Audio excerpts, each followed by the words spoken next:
ಬಂಧನ ಸೀರಿಯಲ್ನಲ್ಲಿ ಏನಾಗುತ್ತೆ ಅಂತ ನೋಡೋಣ. ಪವಿತ್ರ ಆಗಿ ಅವರೆಲ್ಲರೂ ಮನೆಗೆ ಬಂದಿರ್ತಾರೆ. ಮನೆಗೆ ಬಂದ ತಕ್ಷಣ ಏನಾಗುತ್ತೆ ಅಂತ ಅಂದರೆ, ಈ ಕಡೆ ಅವ್ರ ಮನೆಗೆ ಒಬ್ಬರು ಗೆಸ್ಟ್ ಬಂದಿರ್ತಾರೆ. ಗೆಸ್ಟ್ ಬಂದ ಸಂದರ್ಭದಲ್ಲಿ ಅವರು ತಾಯಿಗೆ ಏನು ಹೇಳ್ತಾರೆ, ಎಲ್ಲಿ ನಿಮ್ಮ ಸೊಸೆ ಪವಿತ್ರ ಎಲ್ಲಿ ಕಾಣ್ತಾ ಇಲ್ಲ, ಎಲ್ಲಿ ರೂಮಲ್ಲಿ ಇದ್ದಾರೆ, ಕರೀರಿ ಅವ್ರನ್ನ ಸೊಸೆ ಅಂತ ಒಪ್ಕೊಂಡಿದ್ದೀರೋ ಇಲ್ವೋ ಅಂತ ಕೇಳ್ತಾರೆ. ಇಷ್ಟೆಲ್ಲ ಆದರೂ ಮತ್ತು ಒಳ್ಳೇದಾಗ್ಬಿಟ್ಟು ಮನೆಗೆ ಸೊಸೆ ಬಂದಿದ್ದಾಳೆ, ಆಗಿದ್ದೆಲ್ಲ ಮರ್ತುಬಿಡಿ, ಇನ್ನು ಮುಂದೆ ಚೆನ್ನಾಗಿದ್ದರೆ ಆಯಿತು ಅಂತ ಅವ್ರು ಹೇಳ್ತಾರೆ. ಅದಕ್ಕೆ ಹೌದೌದು ಎಲ್ಲ ಒಳ್ಳೇದಾಗ್ತಾ ಇದೆ ಅಂತ ಅವ್ರ ಅತ್ತೆ ತಾಯಿನೂ ಕೂಡ ಹ್ಞೂ ಅಂತಾರೆ. ಹಾಗೆ ನಿಮ್ಮ ಸೊಸೆನ ಕರೀರಿ, ಎಲ್ಲಿದ್ದಾರೆ ನೋಡ್ತೀವಿ ನಾವು ಅಂತ ಹೇಳ್ತಾರೆ. ಅದಕ್ಕೆ ಪವಿತ್ರ ಎಲ್ಲಿದ್ದಾಳೆ ಕರೀರಿ ಅಂತ ಅವಳು ಹೇಳ್ತಾಳೆ ಅವ್ರ ಅತ್ತೆ. ಆನಂತರ ಕರೆಯೋಕ್ಕೆ ಅಂತ ರೂಮ್ಗೆ ಹೋಗ್ತಾರೆ. ಅಲ್ಲಿ ಪವಿತ್ರ ಇರಲ್ಲ. ಆನಂತರ ದೇವ್ಗೆ ಕಾಲ್ ಮಾಡ್ತಾರೆ.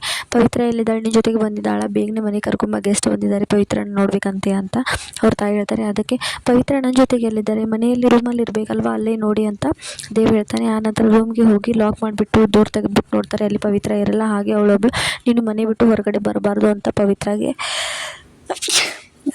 ಹೇಳಿರ್ತಾರೆ. ಆನಂತರ ಪವಿತ್ರ ಅದಕ್ಕೆ ಮನೆ ಬಿಟ್ಬಿಟ್ಟು ಹೊರಗಡೆ ದೇವಸ್ಥಾನದ ಹತ್ರ ಬಂದಿರ್ತಾಳೆ. ಆನಂತರ ಇವರು ಮತ್ತೆ ಪವಿತ್ರ ಅವರ ಅತ್ತೆ ಕೆಂಗಣ್ಣಿಗೆ ಬಲಿಯಾಗ್ತಾಳೆ. ಇವಳನ್ನ ಸೊಸೆ ಅಂತ ಒಪ್ಕೊಳ್ಳೋದಾದ್ರೂ ಹೇಗೆ, ಈ ರೀತಿ ಹೇಳ್ದೆ ಕೇಳದೆ ಎಲ್ಲ ಮಾಡ್ತಿದ್ರೆ ಇವಳನ್ನ ಒಪ್ಕೊಳ್ಳೋದಾದ್ರೂ ಹೇಗೆ ಅಂತ ಹೇಳ್ತಾರೆ.